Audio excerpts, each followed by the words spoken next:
अध्येता लोगों के, विद्वजनों की समूह हैं और युवा इतिहासकार भी आए। उनके सामने कहने के लिए बहुत मैंने उस प्रकार के विषय के जानकार आदमी तो नहीं हूँ, लेकिन कुछ कहना है तो बताया है तो मैं आकर खड़ा हूँ। सुबह मैं सर्वप्रथम बताऊंगा कि आज जो भोजन पूर्व सत्र में भले ही समय कम था, युवा इतिहासकारों के जो अध्ययन के आधार पर उन्होंने कुछ बहुत ही मूल्यवान विषयों के संदर्भ में संक्षेप में उन्होंने विषय रखा। समय के भी उन्होंने ध्यान रखा, विषय के मुख्य बिंदुओं को छूने का प्रयत्न भी किया है। इसलिए इतिहास के भविष्य यह अच्छा है, उज्जवल है, ऐसे मैं मानता हूँ। और युवा इतिहासकारों के इसे संगोष्ठी करने के जो एक प्रयत्न और इतिहास संकलन योजना के तरफ से इतने वर्षों से चलते हुए 8वीं संगोष्ठी चल रही है, तो इसलिए इतिहास संकलन योजना साधुवाद के लिए पात्र है। इतिहास के विषय यानी ये पुराने लोगों का ही है, ऐसे जो सामान्यतः रहता है। और पिछले दिनों में साइंस और उसके बाद भी engineering and technology, information and communication technology, ICT, ये सब जिस प्रकार अपने शिक्षा क्षेत्र में, उच्च शिक्षा में अधिक प्रभावी संकाय बनते गए, तब अपने देश में ह्यूमैनिटीज एंड सोशल साइंसेस थोड़े किनारे हो गए थे। अब फिर से उनके अच्छे दिन आ रहे हैं ऐसे मुझे लगता है। तो मुझे तो याद है तमिलनाडु में 1980 के दशक में उस राज्य के एक शिक्षा मंत्री महोदय ने सार्वजनिक रूप से एक बयान उन्होंने दिया था, नॉन यूटिलिटेरियन सब्जेक्ट्स को हटाना चाहिए। नॉन यूटिलिटेरियन सब्जेक्ट्स कौन से हैं?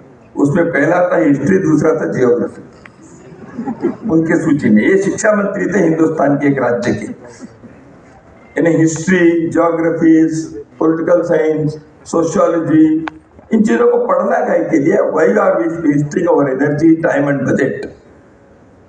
क्योंकि जीवन तो अभी साइंस एंड टेक्नोलॉजी में, हेल्थ केयर में, इसमें उसमें जाएगा, तो काय के लिए ये सब पढ़ना चाहिए? ऐसे शिक्षा मंत्री महोदय ने अपने विचार व्यक्त किया था। तो मुझे याद है कि मैं उसमें विद्यार्थी परिषद के दक्षिण क्षेत्र का संगठन मंत्री था। हम लोगों ने इसके खिलाफ विरुद्ध एक बयान भी जारी किए थे।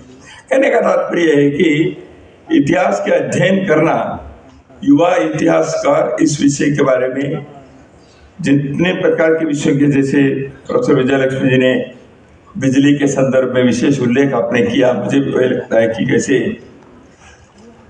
मैं तो उस शहर से आता हूँ, बेंगलुरु से।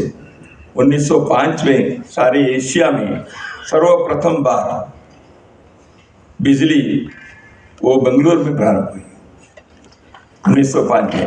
लेकिन जिन्होंने यहाँ रखा, उन्होंने उत्तर के कुछ और पूर्व के क्षेत्र के संदर्भ में ऐसे कहकर उन्होंने कहा था, और पश्चिम से आया तो यहाँ कैसे बिजली के संदर्भ में उन्होंने विषय रखा, हम सबने सुना है।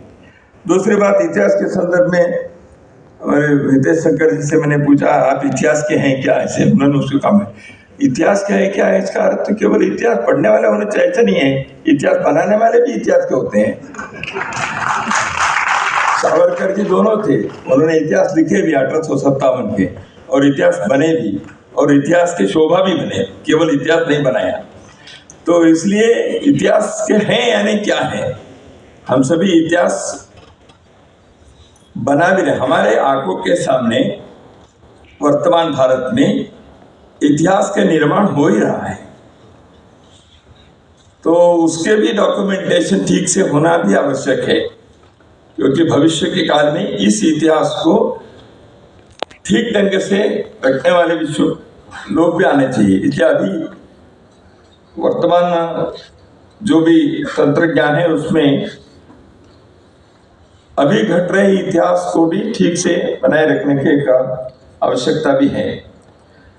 आज और कल जो गोष्ठी चल रही है। इसमें भारतीय ज्ञान परंपरा और उसके भारतीय प्रणाली के भारतीय वैसे Indian knowledge system, Indian knowledge tradition, ये जो है विषय, इसके बारे में कानेरी जी ने भारतीय शिक्षा नीति, जो नई शिक्षा नीति, उसके एक दृष्टि से केंद्र बिंदु पाइवोटल वो भारतीय ज्ञान परंपरा के संदर्भ में है। इसलिए एक सांस्कृतिक क्रांति इस वजह से उसकी शुरुआत है, ऐसे आपने एक महत्वपूर्ण वक्तव्य दिया।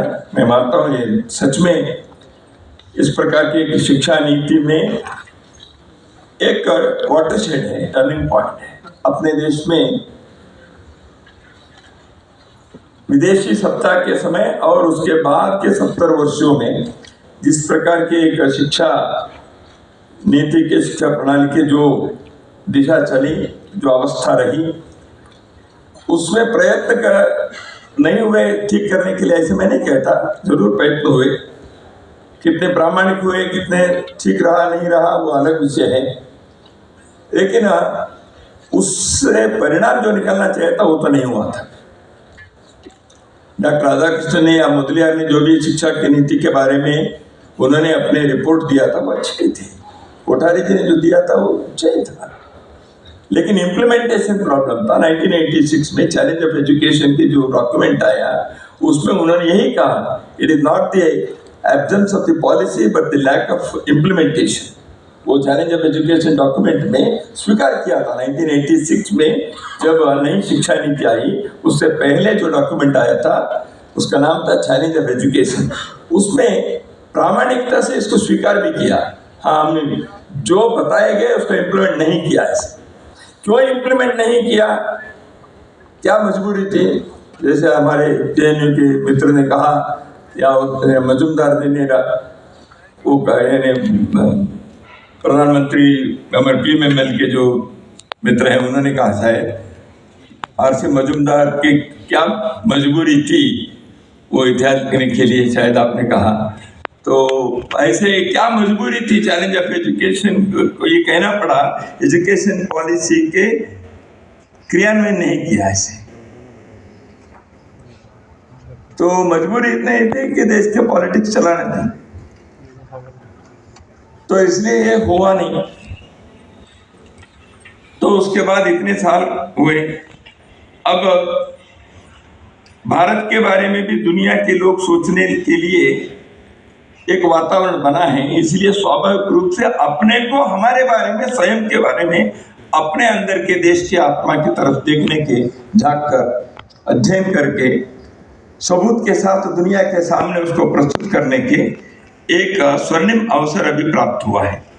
उस दृष्टि से हम सोचेंगे तो इंडियन नॉलेज सिस्टम, तो भारतीय ज्ञान परंपरा के, मैं तो उसको भारतीय ज्ञान परंपरा IKS क्यों कहना, BKS कहना, ऐसे मैंने कहा, लेकिन उस समिति में रहने वाले कुछ लोगों ने शायद नहीं इसको IKS कहना ही ठीक है, BKS क्यों कहना, ऐसे कहा। ऐसे मैंने सुना, ठीक है, उसमें मेरे कोई झगड़ा नहीं है, लेकिन भारतीय ज्ञान परंपरा क्या है, एक नया विषय है। ऐसे होते ही कई लोग इसमें हाथ डालेंगे। भारतीय ज्ञान परंपरा के बारे में अभी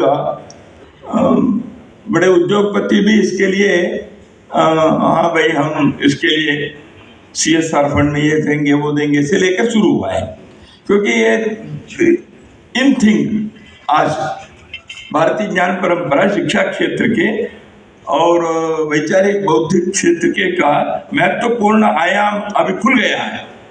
तो इसलिए सब प्रकार की चीजें शुरू हो गई। इसमें गुणात्मकता के, अध्ययन के, अनुसंधान के कोई भी कमी नहीं होनी चाहिए। देखिए हर इसमें क्वैक्स होते हैं, जैसे चिकित्सा पद्धति में डॉक्टर्स होते हैं, क्वैक्स भी होते हैं, आधा अधूरे पढ़कर दवा देकर बीमार आदमी को मरवा देते हैं। तो भारतीय ज्ञान परंपरा के संदर्भ में वो एक विषय खुल गया है, इसलिए सभी लोग कुछ भी लिखकर भारतीय ज्ञान परंपरा है ऐसे कहने के जल्दबाजी, और जैसे बिस्किट की फैक्ट्री से बिस्किट निकालते हैं ऐसे भारतीय ज्ञान परंपरा के बारे में 100 पुस्तकें आ गई हैं।